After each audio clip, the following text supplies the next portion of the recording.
নমস্কাৰ এতিয়া বাতৰি হৈতে ষ্টুডিঅ'ত মই প্ৰিয়ংকা আহিছো খবৰৰ মাজলৈ ৰাজ্যত বৃদ্ধি পাইছে জাপানীজ এনকেফেলাইটিছৰ প্ৰাদুৰ্ভাৱ তিতাবৰত জাপানীজ এনকেফেলাইটিছত শিশুৰ মৃত্যু হৈছে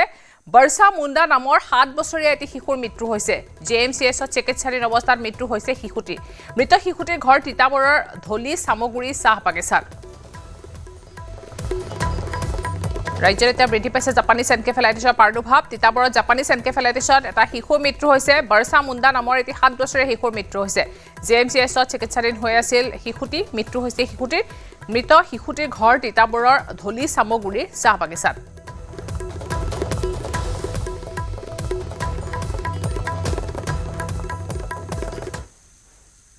বনৰক্ষী মুক্তাদুৰ শাহক শাস্তিমূলক বদলি মুক্তাদুৰৰ বিৰুদ্ধে ধুবুৰীত অবৈধভাৱে ধন সংগ্ৰহৰ অভিযোগ বছৰ বছৰ ধৰি ধুবুৰী বন সংমণ্ডলত কৰ্মৰত আছিল মুক্তাদুৰ মঞ্জিল হক সফিউল আলমৰ বিৰুদ্ধে উঠিছিল অভিযোগ তিনি অভিযুক্তৰ বিৰুদ্ধে দাখিল কৰিছিল এজাহাৰ মুখ্যমন্ত্ৰীৰ বিশেষ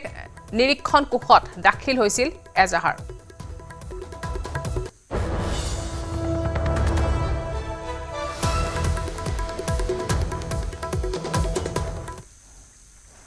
অৰুণাচল প্ৰদেশত বৃহৎ অস্ত্ৰ ভাণ্ডাৰ উদ্ধাৰ শক্তিশালী আইডিৰ লগতে অত্যাধুনিক মাৰণাস্ত্ৰ উদ্ধাৰ কৰা হৈছে নামচাই জিলাৰ নংটাও গাঁৱত উদ্ধাৰ হৈছে শক্তিশালী আইডি এটা কালভাৰ্টৰ ওপৰত শক্তিশালী আইডিটো উদ্ধাৰ কৰা হৈছে বোমা বিশেষজ্ঞৰ দলে নিষ্ক্ৰিয় কৰে শক্তিশালী আইডিটো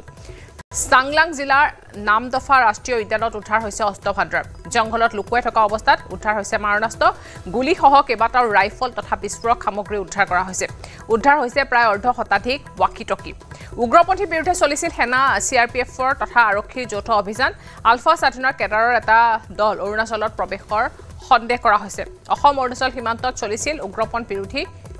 অভিযান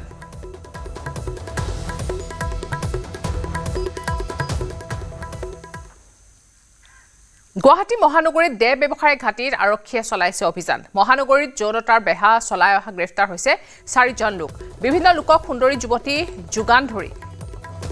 এই চক্ৰতে চলাইছিল যৌনতা বেহা চলাইছিল গাঁৱৰ একাংশ যুৱতীক আনি দেহ ব্যৱসায়ত লিপ্ত কৰাইছিল এই গেংটোৱে অৱশেষত দিছপুৰ আৰক্ষীয়ে গ্ৰেফতাৰ কৰিছে লোককেইজন হৈছে হেমন্ত বৰুৱা জয়নুৰ আলী আমিনুল ইছলাম জয়নুৰ আলীৰ পত্নীৰ সৈতে মিলি দেহ ব্যৱসায় চলাই আহিছিল বুলি অভিযোগ উত্থাপন হৈছে জয়নুৰ আলীৰ পত্নীক গ্ৰেফতাৰ কৰিছে দিছপুৰ আৰক্ষীয়ে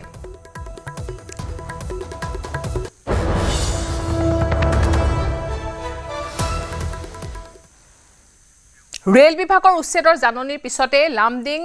হৰলংফাৰ ৰাইজৰ মাজত লাগিছে হাহাকাৰ ৰেল বিভাগে জাননী জাৰি কৰাৰ পিছত স্থানীয় ৰাইজৰ কাষত উপস্থিত হৈছে প্ৰাক্তন বিধায়ক শিলাদিত্যদেৱ সমগ্ৰ বিষয়টো তদাৰক কৰাৰ লগতে লামডিং ৰেলৱে মণ্ডলিক প্ৰবন্ধকৰ কাৰ্যালয় ডিআৰএমৰ সৈতে আলোচনাত মিলিত হয় প্ৰাক্তন বিধায়কগৰাকী দ্বৈত ৰেলপথ নিৰ্মাণৰ বাবে লামডিং ৰেল বিভাগে জাৰি কৰিছে উচ্ছেদৰ জাননী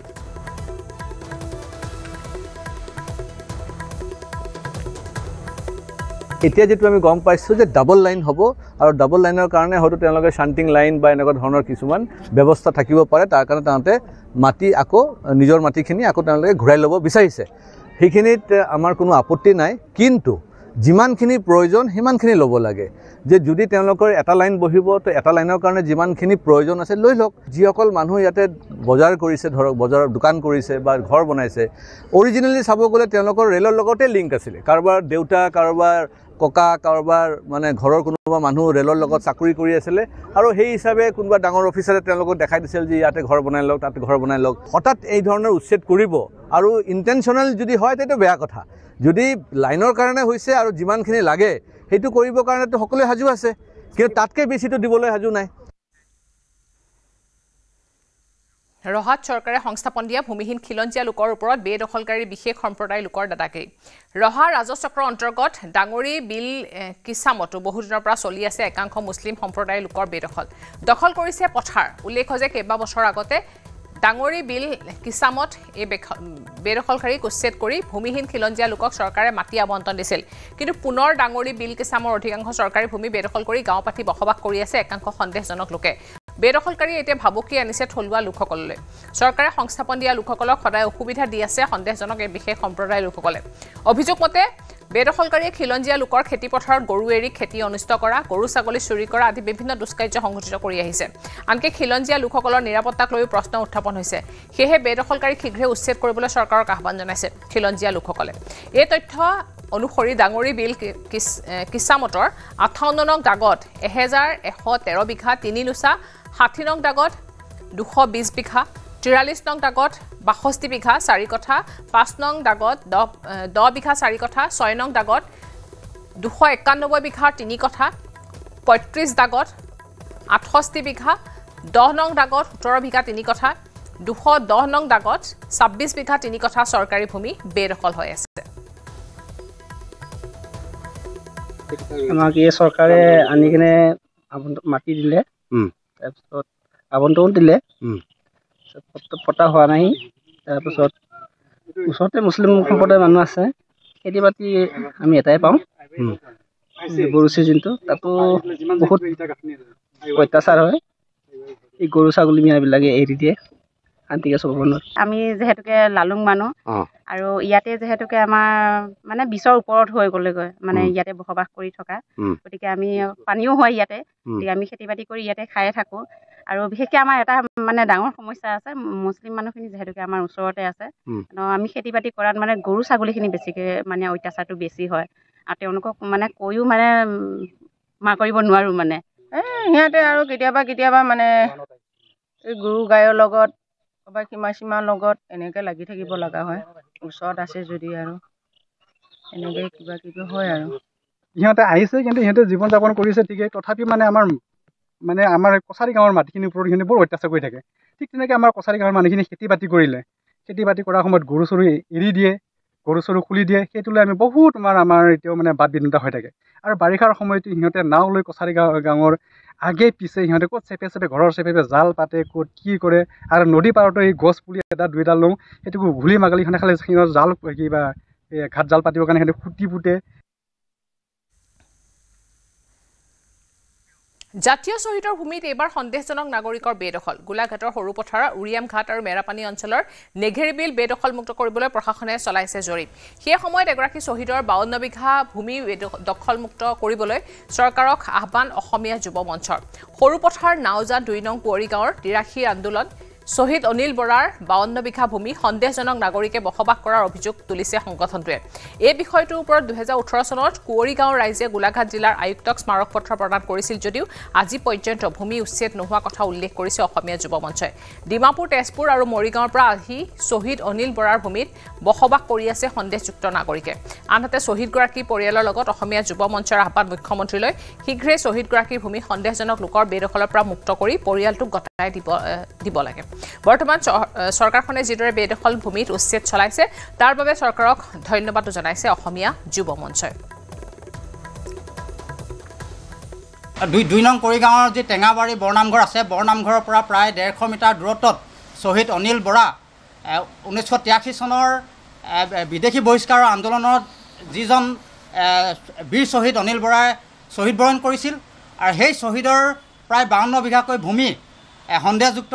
নাগৰিকৰ পৰিয়ালে আচলতে তাত বসবাস কৰিছে অবৈধভাৱে বসবাস কৰিছে আমিও এই অসমীয়া যুৱ মঞ্চৰ তৰফৰ পৰা আমি মাননীয় মুখ্যমন্ত্ৰী ডাঙৰীয়াক দাবী জনাব বিচাৰিছোঁ যে যিহেতু আমাৰ জাতীয় শ্বহীদ জাতীয় বীৰ অনিল বৰা ডাঙৰীয়াৰ যিসমূহ ভূমি আচলতে যি প্ৰব্ৰজনকাৰী সন্দেহযুক্ত নাগৰিকে তাত আচলতে অবৈধভাৱে দখল কৰি তাত বসবাস কৰিছে এই জাতীয় শ্বহীদজনৰ প্ৰতি সন্মান জনাই এই যিসমূহ 52 বিঘা মাটি আচলতে বেদখলকাৰী কবলত পৰিছে এই ভূমিসমূহ আচলতে আমাৰ ভূমিসমূহ মুকলি কৰিবৰ কাৰণে বা তাত দখলমুক্ত কৰিবৰ কাৰণে আমি অসমীয়া যুৱ মঞ্চৰ পৰা দাবী উত্থাপন কৰিছোঁ নেঘেৰিবিলত চলিব প্ৰশাসনৰ বুলডোজাৰ গোৱালপাৰাৰ পিছত বৃহৎ উচ্ছেদৰ বাবে সাজু হৈছে গোলাঘাট জিলা প্ৰশাসন মুখ্যমন্ত্ৰী ঘোষণাৰ পিছতে তৎপৰ হৈছে গোলাঘাট জিলা প্ৰশাসন গোলাঘাট জিলা প্ৰশাসনৰ এটা দলে ঘৰে ঘৰে গৈ চলাইছে জৰীপ জিলা প্ৰশাসন আৰু বন বিভাগৰ দুটা বৃহৎ দলে নেঘেৰিবিলত উপস্থিত হৈ প্ৰাৰম্ভিক কাম কাজ আৰম্ভ কৰিছে মিচিং জনবসতি থকা এলেকাটোত প্ৰথমে আছিল 3টা সংখ্যালঘু পৰিয়াল কিন্তু এতিয়া 2 নং নেঘেৰিবিলত আছে 3 শতাধিক পৰিয়াল আৰক্ষী তথা CRPFৰ উপস্থিতিত 2 নং নেঘেৰিবিলত বন বিভাগৰ লগতে জিলা প্ৰশাসনে চলাইছে জৰীপ আগতে আছিলে আপোনাৰ ধৰি লওক 100-150 মান আছিলে মানুহ এতিয়া তেখেতলোকে ইয়াৰ পৰা মাটি বিকি মেলি হেৰি টেঙানীলৈ গুচি গ'ল কিছুমান পুৰণা জেগালৈ গ'লগৈ সেইটোৱে কথা এনেকৈ আহিছে সেইটোতো আমিতো ডাইৰেক্টলি ক'ব নোৱাৰোঁ এতিয়াতো ভোটাৰ লিষ্টৰ মতে আপোনাৰ 380টা নে কিমান বুলিয়ে আমি গম পাইছোঁ প্ৰথমতে আছিলে মোৰ জনাত দীঘলা বুলি মানুহ এজন আছিলে তেওঁ আছিলে তাৰপৰা চেলাম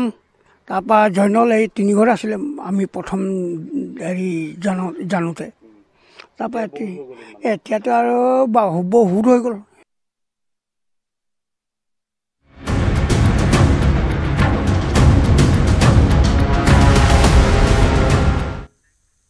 উৰিয়াম ঘাট আৰু মেৰাপানীত চৰকাৰে উচ্ছেদ চলালে পূৰ্ণ সহযোগিতা কৰিব বীৰ লাচিত সেনাই বেদখলকাৰী সন্দেহজনক নাগৰিকক উচ্ছেদ কৰিবলৈ এতিয়া আনলৈ বাট নেচায় লাচিত সেনাই প্ৰয়োজনত নিজে হাতে কামে লাগি যাব বুলিও উল্লেখ কৰিছে বীৰ লাচিত সেনাই এই কথা প্ৰকাশ কৰিছে শৃংখল চলিহাই শিৱসাগৰৰ কেইটামান স্থানত সন্দেহজনক নাগৰিকে বেদখল কৰি খিলঞ্জীয়াৰ প্ৰতি ভাবুকি কঢ়িয়াই আনিছে আনহাতে উচ্ছেদিত লোকসকলক পুনৰ সংস্থাপন নকৰি ক্ষতিপূৰণ নিদি দেশৰ পৰাই খেদিব লাগে বুলি মন্তব্য কৰিছে শৃংখল চলিহাই অসম চৰকাৰৰ নিৰ্দেশনা অনুসৰি আৰক্ষী প্ৰশাসনে পাইকান সংৰক্ষিত বনাঞ্চলত উচ্ছেদ অভিযান চলোৱাৰ পিছত এইবাৰ উচ্ছেদ অভিযান চলাবলৈ সাজু হৈছে গোলাঘাট জিলাৰ ভিন্ন স্থানত মোৰ কাষত বৰ্তমান বীৰ লাচিত সেনাৰ শৃংখল চলিহা আছে শৃংখল চলিহা মুখ্য প্ৰশাসনিক সচিব মই জানিব বিচাৰিম সাজু হৈছে নেকি সাজু মানে কথাটো হৈছে যে আক্ৰমণ হ'লে প্ৰত্যাক্ৰমণ হ'ব লাগিব আজি গোলাঘাটৰ দৰে জেগাত যদি বাংলাদেশী 500 ঘৰ মানুহে আহি 5000 বিঘা মাটি দখল কৰে তাত খিলঞ্জীয়া মানুহৰ আপত্তি থাকিব আৰু এই বাংলাদেশৰ যিটো উচ্ছেদৰ প্ৰক্ৰিয়াটো চলি আছে এইটো ধৰ্মকেন্দ্ৰিক হ'ব নালাগে এইটো জাতি ভিত্তিক হ'ব লাগে আৰু এটা কথা মই স্পষ্টকৈ আমি কৈছোঁ যে বাংলাদেশীৰ লগত কোনো কাৰণত কোনো ক্ষেত্ৰত কম্প্ৰমাইজ কৰা নহ'ব এখন সংগ্ৰামলৈ খিলঞ্জীয়া মানুহ সাজু হ'ব লাগে উৰিয়াম ঘাটলৈ যাব নিশ্চয় উৰিয়াম ঘাটলৈ যাম আৰু কেতিয়া যাম এইটো মই নকওঁ ৰাজহুৱাকৈ আমি যাম আৰু এটা কথা আমি স্পষ্ট আমাৰ শিৱসাগৰৰ চিন্তামণিগড়ৰ দৰে জেগাত তাত বাংলাদেশী আগ্ৰাসন হৈছে হাজাৰ হাজাৰ মানুহ ক'ৰ পৰা আহি বহিছে কোনো ধৰিব পৰা নাই আৰু এতিয়া এইবিলাক জেগাত আমি নিজে উচ্ছেদ কৰিব লাগিব সব কথাত চৰকাৰলৈ ৰখি থাকিলে নহ'ব আমি নিজে উচ্ছেদ কৰিব লাগিব এটা চিন্তামণিগড়লৈ আজি আমাৰ এটা সজাতি দল মই পঠিয়াম তাৰপিছত বা আমি নিজেও যাম কথাবিলাক চাই লওঁ আৰু উৰিয়াম ঘাট যাম আমি আৰু তাত উচ্ছেদ কৰিব লাগিব চৰকাৰে আৰু নকৰিলে আমি কৰিম স্পষ্ট কথা বাংলাদেশী বা সন্দেহজনক নাগৰিক আচলতে গোটেই বিষয়বোৰ আচলতে নিৰ্ভৰ কৰে তথ্য পাতিৰ ওপৰত যদিহে বাংলাদেশী হয় তেনেহ'লে চৰকাৰৰ দায়িত্ব নহয়নে সেই বাংলাদেশীসকলক বিতৰণ কৰাৰ বা বাংলাদেশলৈ ঘূৰাই পঠিওৱাৰ ব্যৱস্থা কৰাৰ নিশ্চয়কৈ কিন্তু এটা কথাটো হৈছে কি এই সন্দেহযুক্ত মানুহখিনিয়ে আমাৰ খিলঞ্জীয়া মানুহৰ যিটো জনগাঁথনিটো আমাৰ চেঞ্জ কৰি দিছে এইটো প্ৰব্লেমটো তাত হৈছে আমাৰ জনগাঁথনি চেঞ্জ কৰি দিছে আজি আমাৰ খিলঞ্জীয়া মানুহৰ প্ৰত্যেক ঘৰত খিলঞ্জীয়া হিন্দুৰে হওক খিলঞ্জীয়া মুছলমানেৰে হওক খিলঞ্জীয়া খ্ৰীষ্টানৰে হওক এটা দুটা ল'ৰা ছোৱালী তেওঁলোকৰ 10-12টা ল'ৰা ছোৱালী পৰ্যায়ক্ৰমে সংখ্যাটো সিহঁতৰ বাঢ়ি গৈ আছে আমাৰ কমি গৈ আছে এতিয়া কথাটো হৈছে যে ভৱিষ্যতলৈকে ৰাজনৈতিকভাৱে সিহঁতি শক্তিশালী হ'ব ভৱিষ্যতলৈকে সকলো ক্ষেত্ৰত সিহঁতি শক্তিশালী হৈ যাব কাৰণ আমাৰ সংখ্যা কম সিহঁতৰ সংখ্যাটো বেছি এতিয়া কথা বতৰাবিলাক এইটোৱে যে এইখনে শেষ যুদ্ধ হ'ব যদি শৰাইঘাটৰ শেষ যুদ্ধ বুলি ক'বলগীয়া এইখনে হ'ব আৰু মই কংগ্ৰেছ বিজেপি দুইটা দলকে অনুৰোধ কৰিছোঁ ধৰ্মৰ আফিম খাই আপোনালোকে ৰাজনীতি নকৰিব জাতীয়তাবাদৰ কেঁচা তেজ খাই আপোনালোকে ৰাজনীতি কৰক কাৰণ আজি হিমন্ত বিশ্ব শৰ্মা অসমৰ মুখ্যমন্ত্ৰী গৌৰৱ গগৈ ভাবিছে তেওঁ কাইলৈ মুখ্যমন্ত্ৰী হ'ব কিন্তু কথাটো হৈছে খিলঞ্জীয়া মানুহৰ কিমান দিনলৈ মুখ্যমন্ত্ৰী হ'ব আজি খিলঞ্জীয়া মানুহ শৰ্মা উপাধিৰ মানুহ গগৈ উপাধিৰ মানুহ শইকীয়া উপাধিৰ মানুহ হাজৰিকা উপাধিৰ মানুহ কিমান দিনলৈ অসমত চিফ মিনিষ্টাৰ মন্ত্ৰী হৈ থাকিব পাৰিব সেইটোহে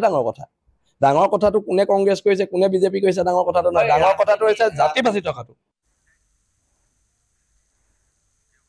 সাইবাৰ অপৰাধী বিচাৰি গুৱাহাটী পালেহি কেৰালা আৰক্ষী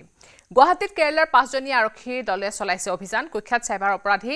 আংডম সন্দীপ সিঙক গ্ৰেপ্তাৰ কৰিছে কেৰালা আৰক্ষীয়ে কেৰালাৰ এজন ব্যক্তিৰ পৰা লুটিছিল কোটি টকা ঋণ দিয়াৰ নামত প্ৰবঞ্চনাৰে হৰকাইছিল ধন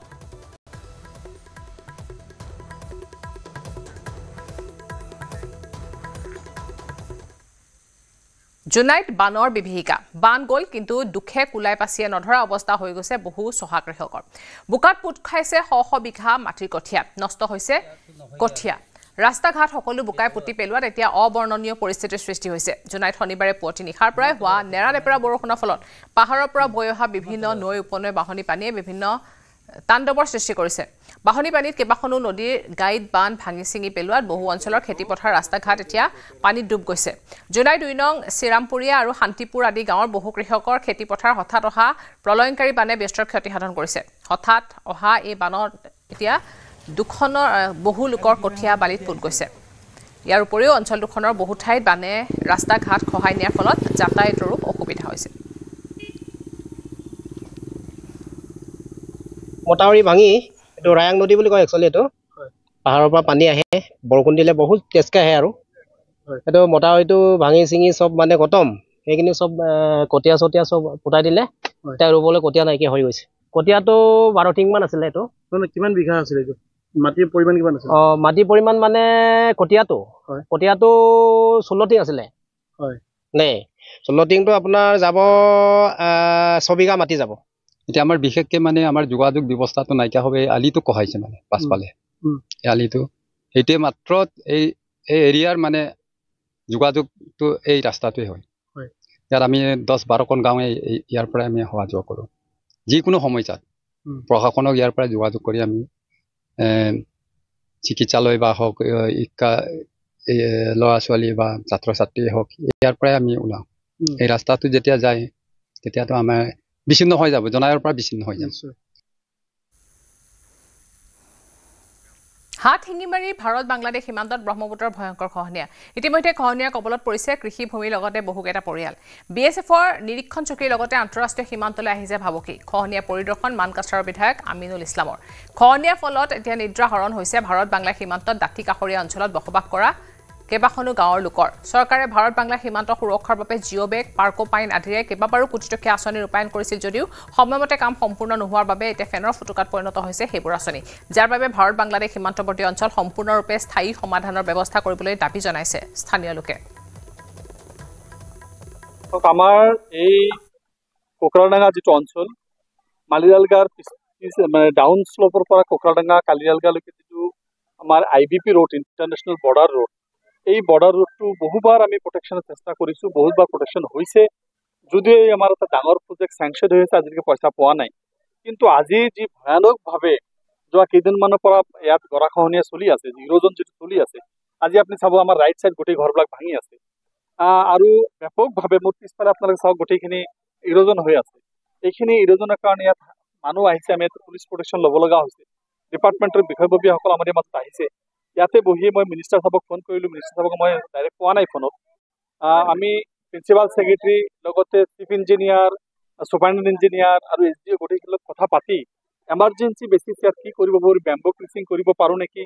আৰু এই মুহূৰ্তত আমি ইয়াত 2000 জিঅ' বেগ আমি চেংচন কৰিলোঁ ইয়াত থিয় হৈ। সেইখিনি জিঅ' বেগ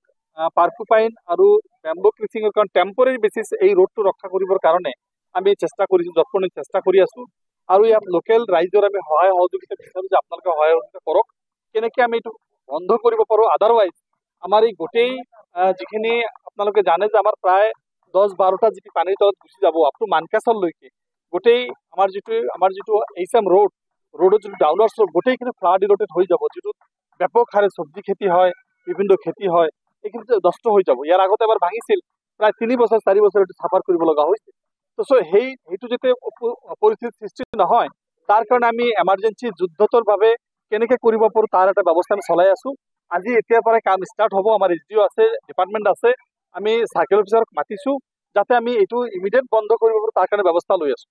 তো আশা কৰিছোঁ যে এইটো যাতে ইমিডিয়েট বন্ধ হয়। এইটো বন্ধ নহ'লে কিন্তু ইণ্ডো বাংলো বৰ্ডাৰ যিটো আমাৰ ৰোড ইণ্ডো বাংলো ছাবমাৰ্জ হৈ যোৱাৰ সম্ভাৱনা আছে। এই কথাটো মই কিমানবাৰ এছেম্বলিত কৈছোঁ, আপোনালোকে নিশ্চয় জানে। এইটো এছেম্বলিত বাৰ বাৰ উত্থাপন কৰা হৈছে, বিভিন্ন সময়ত মন্ত্ৰী অনা হৈছে, আমাৰ চিফ ইঞ্জিনিয়াৰ ভাস্কৰ শৰ্মা আহিছিল, আমাৰ বিভিন্ন প্ৰতিনিধিবিলাক আহিছিল, যাতে এইবিলাক ইমিডিয়েট এইটো প্ৰটেকশ্যনৰ ব্যৱস্থা কৰে তাৰ কাৰণে ব্যৱস্থা কৰিবৰ কাৰণে আমি বিভাগীয় কৰ্তৃপক্ষক ৰিকুৱেষ্ট কৰিছোঁ। মই মন্ত্ৰীক এতিয়া পোৱা নাই, মন্ত্ৰীক পালে ইমিডিয়েট মই এইটো কথা পাতি মন্ত্ৰীৰ এটা ভিজিট বিচাৰিম, তেখেতে আহক, চিফ ইঞ্জিনিয়াৰ আহক, আমাৰ Abbasi principal secretary water resource department তেখেতেও আহক, গোটেইখিনি আহি আমাৰ প্ৰটেকশ্যন কেনেকৈ কৰিব পৰা যায়। আমাৰ চাউথ চালমাৰ মানকাছৰ ডিষ্ট্ৰিক্টৰ এইটো একদম গাতে লাগি থকা, এইটো যদি ইৰোজন হৈ যায় আমাৰ এটা মেইন ৰোড যাব, হাজাৰ হাজাৰ মানুহৰ যাতায়াত বন্ধ হৈ যাব আৰু ডিষ্ট্ৰিক্ট হেডকোৱাৰ্টাৰ টাচ কৰাটো ইজি হৈ যাব। সেইকাৰণে এইটো আমাৰ অত্যন্ত প্ৰটেকশ্যন অত্যন্ত দৰকাৰ, সেইটো আমি বিচাৰিছোঁ আৰু আমি আজিৰ পৰাই কাম ষ্টাৰ্ট কৰিম। হয়, মানকাচৰত অব্যাহত আছে ব্ৰহ্মপুত্ৰৰ গৰাখহনীয়া আৰু ব্ৰহ্মপুত্ৰৰ গৰাখহনীয়াত ইতিমধ্যে বহুতো ঘৰ দুৱাৰ নদীৰ বুকুত বিলীন হোৱা পৰিলক্ষিত হৈছে। ইয়াৰ সামগ্ৰিক দৃশ্য মই নিউজ 18 অসম নৰ্থ ইষ্টৰ দৰ্শকক দেখুৱাবলৈ যত্ন কৰিম যে এনেদৰে দেখা গৈছে যে দক্ষিণ অলপা মানকাচৰ জিলাৰ যি কুকুৰাডাঙা যি কালিয়ালগাৰ অঞ্চল আছে এই অঞ্চলসমূহ কিন্তু ইতিমধ্যে ব্ৰহ্মপুত্ৰৰ বুকুত বিলীন হোৱা পৰিলক্ষিত হৈছে। চৰকাৰে কিন্তু গৰাখহনীয়া ৰোধৰ কাৰণে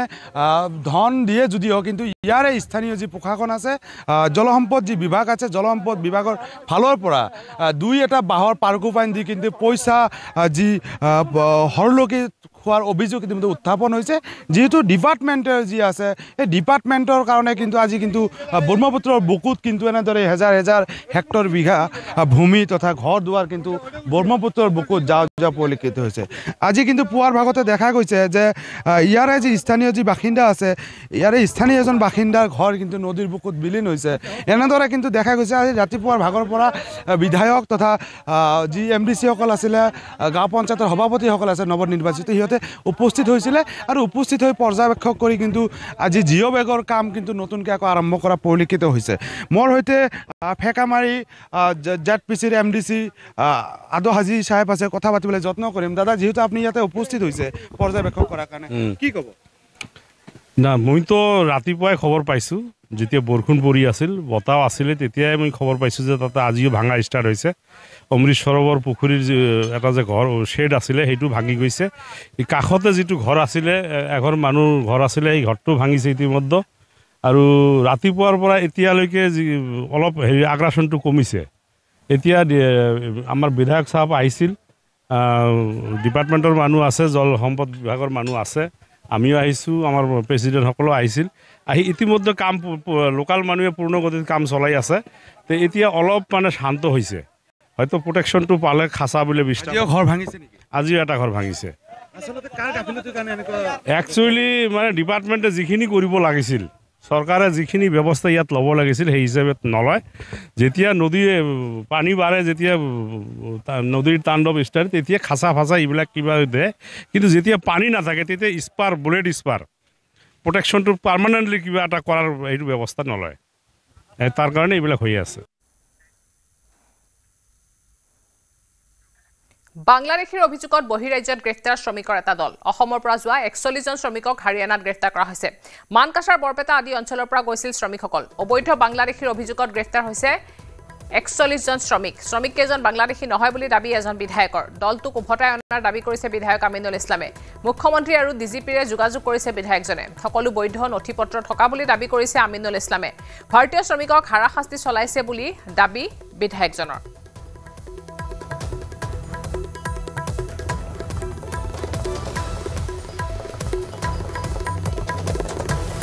হাৰিয়ানাৰ গুৰগাঁৱৰ পৰা ছেক্টৰ 10 থানাৰ পৰা ফোন আহিছে।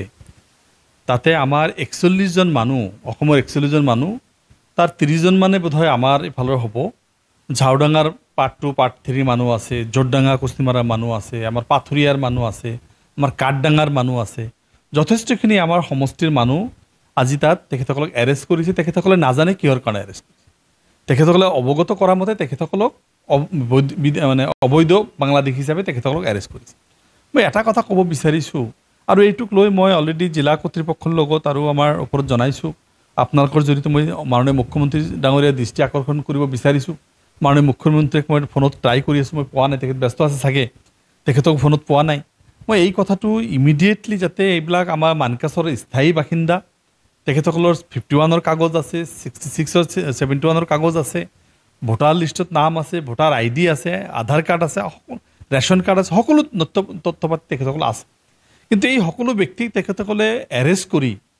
তেখেতসকলক বাংলাদেশী হিচাপত কৰিছে। অসমত কাম কৰিবলৈ গ'লে বাংলাদেশী, উজনি অসমত কাম কৰিবলৈ গ'লে বাংলাদেশী বুলি অত্যাচাৰ, অসমৰ বাহিৰত তেখেতসকলে কাম কৰিব যাতে সন্দেহযুক্ত তোমালোক বুলি এৰেষ্ট, ইয়াত বসবাস কৰিলে যিখিনি ৰেভিনিউ ভিলেজ তাৰ পৰা উচ্ছেদ,